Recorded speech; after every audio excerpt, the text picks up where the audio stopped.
आभासी दुनिया के मेरे दोस्तों, नमस्कार। मैं एचआर गौतम बोल रहा हूँ। दोस्तों, पर्यावरण सीरीज के एक और नए भाग में मैं स्वागत करता हूँ आप सभी का आपके अपने यूट्यूब चैनल गौतम स्टडी में। मित्रों, मैंने आपसे ये कहा था कि मैं 300 प्रश्नों जो स्पेशली पर्यावरण के होंगे और ऑथेंटिक बुकों से, अच्छी किताबों से, जो स्तरीय परीक्षाएं होती हैं, बड़ी बड़ी जो परीक्षाएं हैं, उनकी जो स्तरीय किताबें हैं, बेहतरीन अच्छी और जानी मानी बुक्स हैं, प्रसिद्ध राइटर्स की किताबें हैं, उनसे उन प्रश्नों को आपके बीच ला रहा हूँ। तो मैं उसी सीरीज को आगे बढ़ाते हुए एक नवीन भाग में, एक नए भाग में कुछ और प्रश्नों के साथ आपके सामने उपस्थित हुआ हूँ। तो दोस्तों, स्वागत है आप सभी का। आइए प्रारंभ करते हैं आज का एक और नया भाग।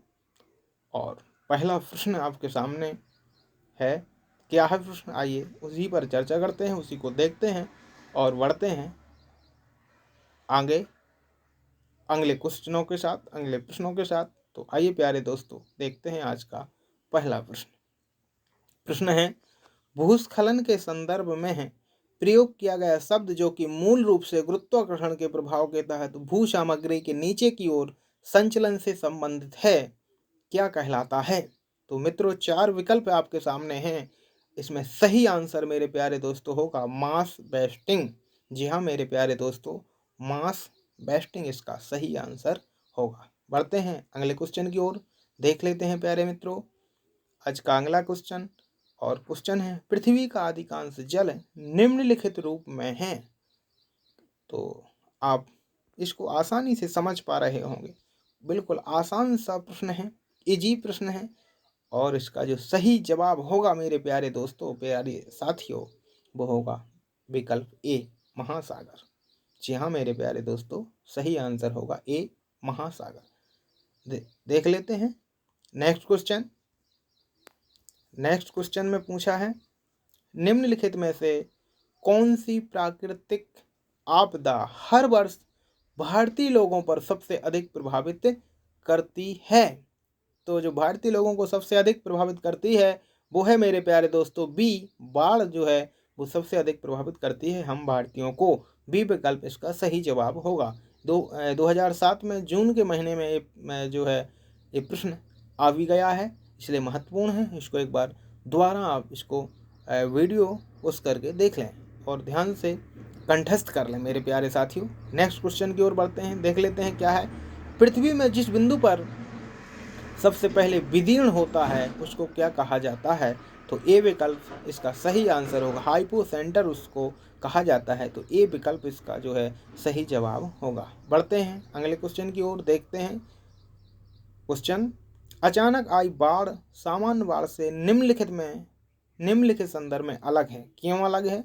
जल के स्तर में अचानक वृद्धि, इसमें अधिक हानि होने की संभावना। तो दोनों जो इसके पॉइंट हैं वो सही है, अर्थात इसका जो विकल्प होगा सही जवाब के रूप में वो होगा सी विकल्प इसका सही जवाब होगा। दोस्तों, बढ़ते हैं नेक्स्ट क्वेश्चन की ओर, देखते हैं मेरे प्यारे दोस्तों अगला क्वेश्चन है, निम्नलिखित में से कौन सी विधियों का प्रयोग बाढ़ रोकने के लिए किया जा सकता है?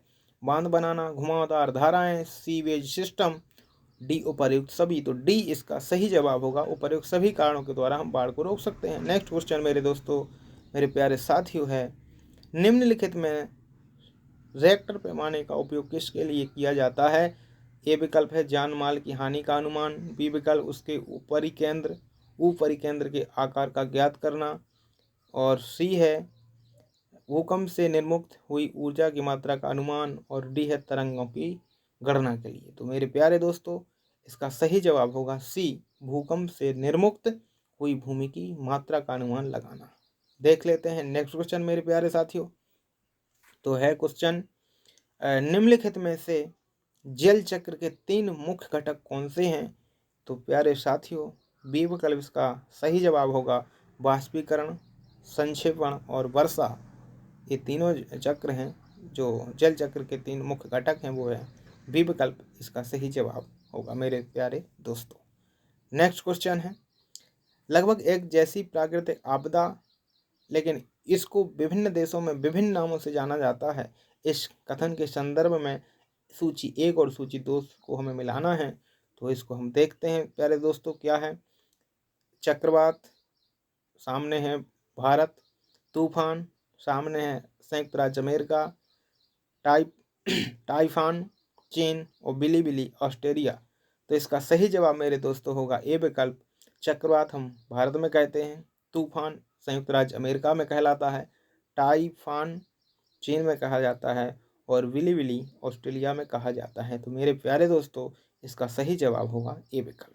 नेक्स्ट क्वेश्चन की ओर बढ़ते हैं और देख लेते हैं, निम्नलिखित में कौन सा से एक चक्रवात जैसी घटना से बचने का के उपाय हो सकते हैं? एक, सुरक्षा मार्ग को तैयार करें। आपातकालीन भोजन और पेयजल की व्यवस्था करें। ये दोनों सही हैं, तो सी विकल्प इसका सही जवाब होगा मेरे साथियों।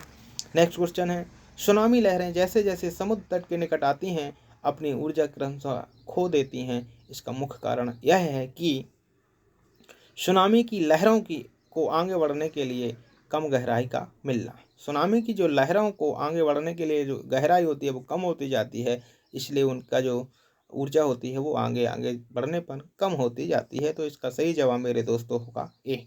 नेक्स्ट क्वेश्चन की ओर बढ़ते हैं, देख लेते हैं क्वेश्चन अगला, निम्नलिखित में से ज्वालामुखी विस्फोट का मुख्य प्रभाव है? तो इसका सही जवाब होगा ए, राख सामग्री का बढ़ना। नेक्स्ट क्वेश्चन है, देख लेते हैं क्या है, निम्नलिखित में से कौन सा विकल्प किसी जीव जंतु की संपूर्ण प्रजाति का विनाश होने का रेखांकित करने के लिए प्रयोग किया जाता है? तो डी विकल्प इसका सही जवाब होगा विलुप्त होना। जब कोई प्रजाति, कोई जीव जंतु की जाति होती है, प्रजाति होती है, जब वो पूर्ण रूप से नष्ट हो जाती है तो उसे हम विलुप्तीकरण कहते हैं, अर्थात उसका विलुप्त हो जाना ही कहते हैं। इसलिए इस प्रश्न का जो सही जवाब होगा वो डी विकल्प होगा, अर्थात विलुप्त होना। बढ़ते हैं नेक्स्ट क्वेश्चन की ओर और देख लेते हैं इस भाग का अगला क्वेश्चन। और क्वेश्चन है, निम्नलिखित में से कौन सा विकल्प ओजोन की परत के बारे में सही है? उपर्युक्त सभी। इसमें 3 विकल्प हैं और इसका जो सही जवाब होगा वो डी इसमें है। यह अधिकांश यूवी विकिरण को अवशोषित करती हैं। यह यूसी विकिरण को छानने का कार्य करती हैं। इसकी रिक्तता से कैंसर जैसा रोग हो सकता है। उपर्युक्त सभी, अर्थात डी इसका सही जवाब होगा।